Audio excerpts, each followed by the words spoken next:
मीराबाई के पिछले जन्म की कहानी। जब भगवान श्री कृष्ण ब्रज में लीला कर रहे थे तब मीराबाई भी ब्रज में ही थी और मीराबाई के पिछले जन्म का नाम माधवी था। माधवी का विवाह वृंदावन के एक लड़के से हुआ था जिसका नाम सुंदर था, जो कि श्री कृष्ण के मित्र थे। माधवी और सुंदर की शादी तो हो गई थी परंतु माधुरी की विदाई नहीं हुई थी।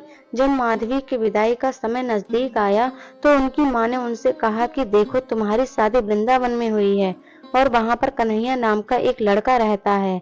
हमने सुना है कि जो उसे एक बार देख लेता है वह अपनी सुध बुध खो बैठता है, तो तुम उसे मत देखना, नहीं तो तुम्हारा भी यही हाल होगा। माधुरी की माँ यह नहीं जानती थी कि श्री कृष्ण भगवान हैं। वह समझती थी कि कृष्ण सिर्फ एक साधारण बालक है। जब सुंदर माधवी को विदा कराकर अपने घर ले जा रहे थे तब उसने अपनी पत्नी माधवी से कहा कि सुनो, यहाँ रास्ते में ही कहीं मेरा मित्र कन्हैया मिल सकता है। तभी वहाँ पर गैया चराते श्री कृष्ण ने देखा कि उनका मित्र सुंदर अपनी पत्नी को लेकर आ रहा है, तो वह भागकर उनके पास गए और बोले, मित्र, अपनी पत्नी से मुझे नहीं मिलाओगे? तो सुंदर बोला कि अब मैं क्या मिलवाऊं तुम्हें, तुम्हारी भाभी ही तो है, तुम ही उनसे मिल लो और देख लो।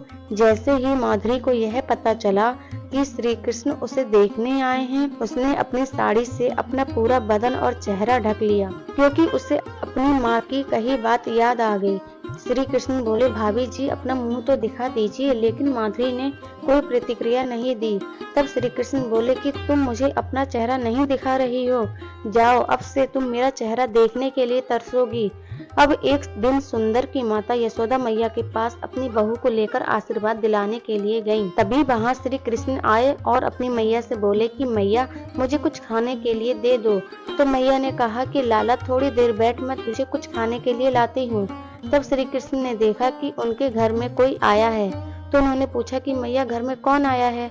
तो मैया ने कहा कि तेरे मित्र सुंदर की बहू आई है। जब श्री कृष्ण ने यह सुना तो वहां से भाग गए, क्योंकि उन्होंने कहा था कि अब मैं तुम्हें नहीं देखूंगा, तुम मुझे देखने के लिए तरसोगी। जब श्री कृष्ण ने गोवर्धन पर्वत को उठाया और सभी ब्रजवासियों की रक्षा की, उन सभी ब्रजवासियों में जो गोवर्धन पर्वत के नीचे छुपे हुए थे उनमें से एक माधवी भी थी, परंतु रात का समय था तो उस समय माधवी श्री कृष्ण को देख नहीं पाई। परंतु जब सुबह हुई तो माधवी ने सोचा कि यह कौन है जिसने एक उंगली से पूरा पर्वत को उठा रखा है, और उन्होंने अपनी दृष्टि घुमाई। जैसे ही उन्होंने श्री कृष्ण का मुख देखा वह उन्हें देखती ही रह गईं। उनकी सुंदर सी आंखें, सुंदर मुस्कान और घुंघराले बाल देखकर उनकी सुध बुध खो गई और रोने लगी और कहने लगी, माँ, तूने मुझे यह कैसा पाठ पढ़ा दिया?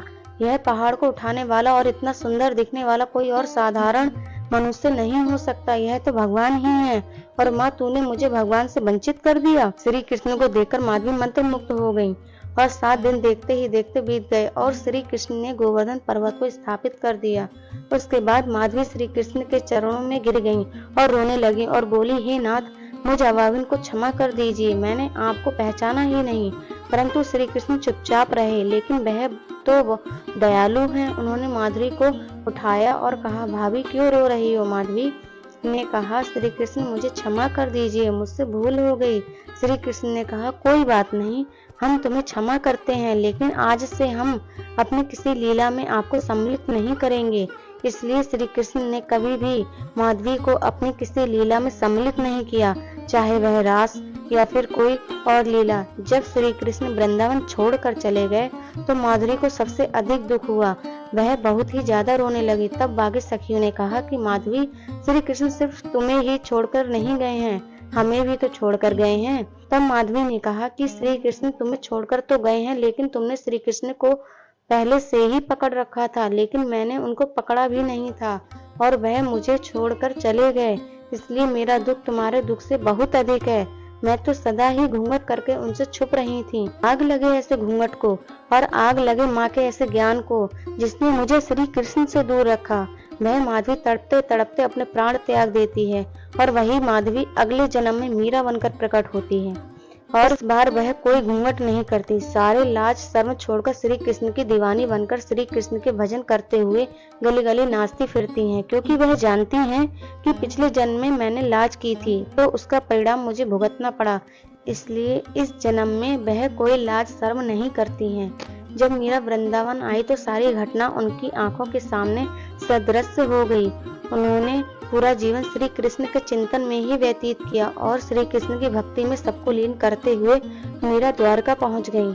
और उन्होंने श्री कृष्ण की इतनी भक्ति की कि द्वारका में द्वारकाधीश का मुंह खुला और मीरा पूरी की पूरी सशरीर उनके मुंह में समा गई। श्री कृष्ण ने कहा कि पिछले जन्म में हमने तुम्हें स्वीकार नहीं किया था, परंतु इस जन्म में तुम्हें हमारी भक्ति करके एकदम अपने आप को पवित्र कर लिया है, इसलिए हम तुम्हें स्वीकार करते हैं। दोस्तों, आपको भी अपनी जिंदगी में कुछ लोग ऐसे मिलेंगे जो आपको भगवान से दूर करेंगे और भगवान से वंचित करेंगे, जो आपको यह कहेंगे कि भगवान तो होते ही नहीं हैं, तो आपको उन लोगों को समझाना ही होगा।